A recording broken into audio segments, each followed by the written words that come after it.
सोचिए, अगर मैं कहूं कि दुनिया की सबसे बेहतरीन सैन्य रणनीतियां रोम या चीन से नहीं बल्कि हमारे अपने प्राचीन भारत से आई थीं।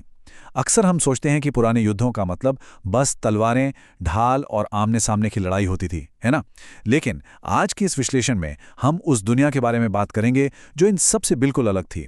एक ऐसा दौर जहां असली युद्ध मैदान में नहीं बल्कि परछाइयों में लड़े जाते थे, एकदम खुफिया और गुप्त रणनीतियों के सहारे।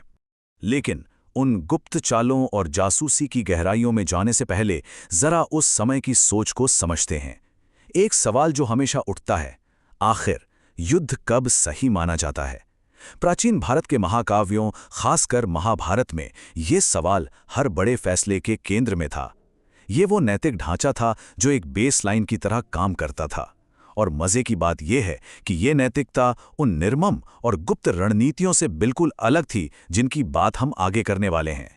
इस ढांचे का नाम था धर्म। अब यहां धर्म का मतलब सिर्फ पूजा पाठ या सामान्य नैतिकता नहीं है, बल्कि एक ऐसा गहरा दर्शन था जो आपकी ताकत और आपके उसूलों के बीच बैलेंस बनाता था। मतलब युद्ध के भी कुछ सम्मानजनक नियम थे, जैसे आम लोगों पर हमला नहीं करना, सूरज ढलने के बाद युद्ध रोक देना या निहत्थे दुश्मन को ना मारना। कह सकते हैं कि ये प्राचीन भारतीय युद्ध का एक पारंपरिक दिखने वाला चेहरा था। तो चलिए आज हम इन 5 अहम हिस्सों पर बात करेंगे। पहला, नैतिक आधार। दूसरा, चाणक्य का वो मास्टर स्ट्रोक जिसने सब बदल दिया। तीसरा, सूचना युद्ध।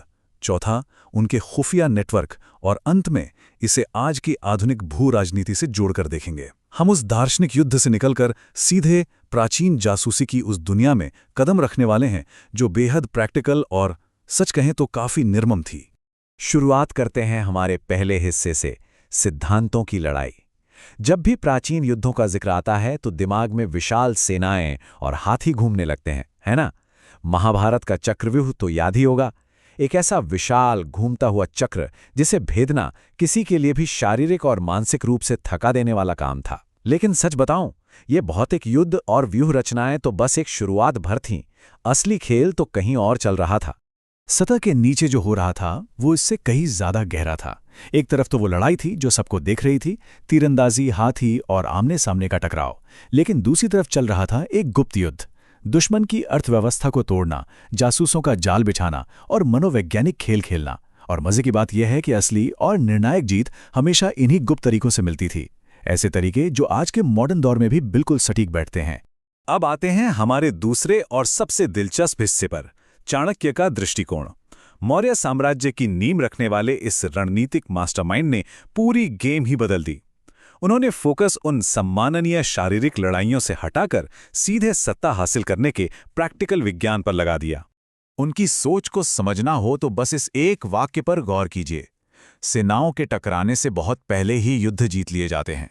क्या कमाल का विचार है!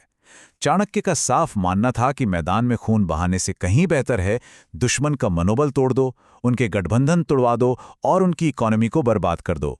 और ये सारी की सारी रणनीतियां हवा में नहीं थीं। उन्होंने इन्हें एक ग्रंथ में बकायदा दर्ज किया जिसे हम अर्थशास्त्र कहते हैं। अगर आप इसे सिर्फ एक पुरानी किताब समझ रहे हैं तो रुकिए।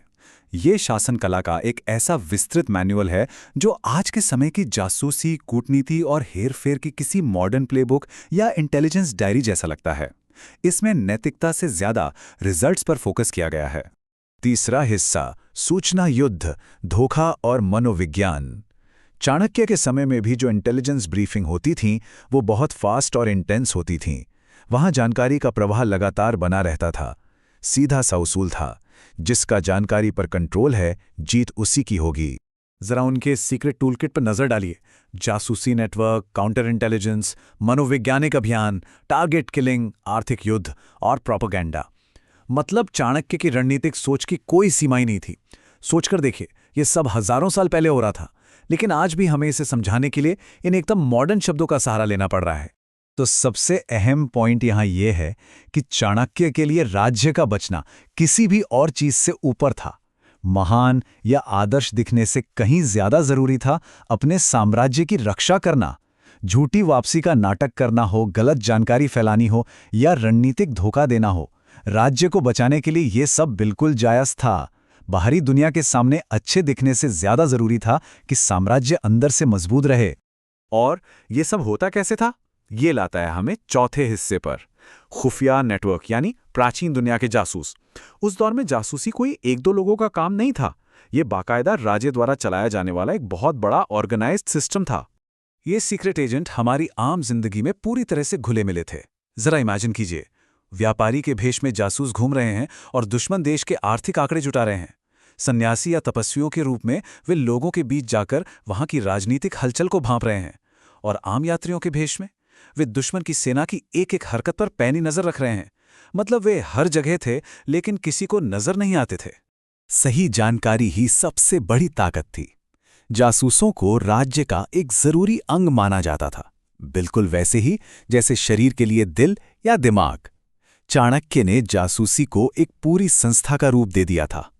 ये गुप्त जानकारी ही मौर्य साम्राज्य की लाइफलाइन थी, जो ये तय करती थी कि कौन सा युद्ध लड़कर जीतना है और कौन सा बिना लड़े ही।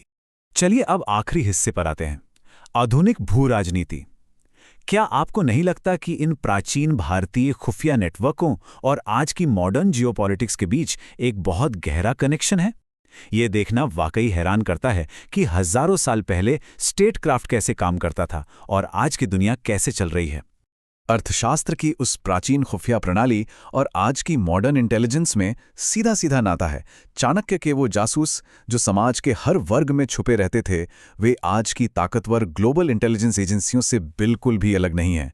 हाँ, तकनीक बदल गई है, गैजेट्स आ गए हैं, लेकिन रणनीति और इंसान की साइकोलॉजी को समझने का जो बेसिक तरीका है ना, वो आज भी बिल्कुल वैसा ही है।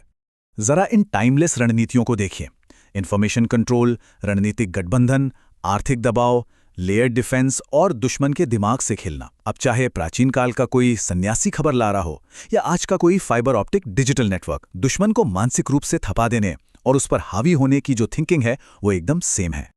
और इन सब का फाइनल रिजल्ट क्या निकलता है? एक छोटी सेना अपनी बेहतर रणनीति के दम पर किसी भी विशाल सेना को घुटने टेकने पर मजबूर कर सकती है। आज के दौर में सोचिए, एक छोटा सा ग्रुप एकदम मॉडर्न सूचना योद्धाओं की तरह काम करता है और सटीक एक्शनेबल इंटेलिजेंस के दम पर किसी बड़े देश के पूरे सिस्टम को ठप कर सकता है। यही तो अर्थशास्त्र का सिद्धांत है, जहां आकार नहीं बल्कि जानकारी जीतती है। यह साबित करता है कि प्राचीन रणनीतियां आज की चुनौतियों को हल करने में पूरी तरह सक्षम है।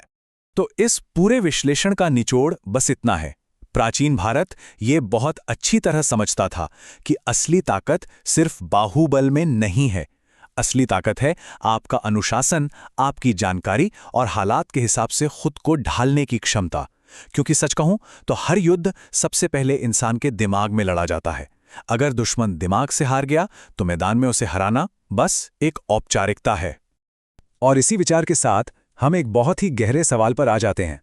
अगर ज्ञान के बिना शक्ति सिर्फ विनाश लाती है और शक्ति के बिना ज्ञान बेबसी बन जाता है, तो क्या आज की दुनिया में हम वो सही बैलेंस तलाश पाए हैं? ये एक ऐसा सवाल है जो हमें इंसानी संघर्ष की प्रकृति पर सोचने के लिए मजबूर कर देता है। इस तरह की ऐतिहासिक रणनीतियों और उनके पीछे के मनोविज्ञान को समझना हमें हमारे आज और कल के बारे में बहुत कुछ सिखाता है। इस सफर में हमारे साथ जुड़ने के लिए बहुत बहुत धन्यवाद।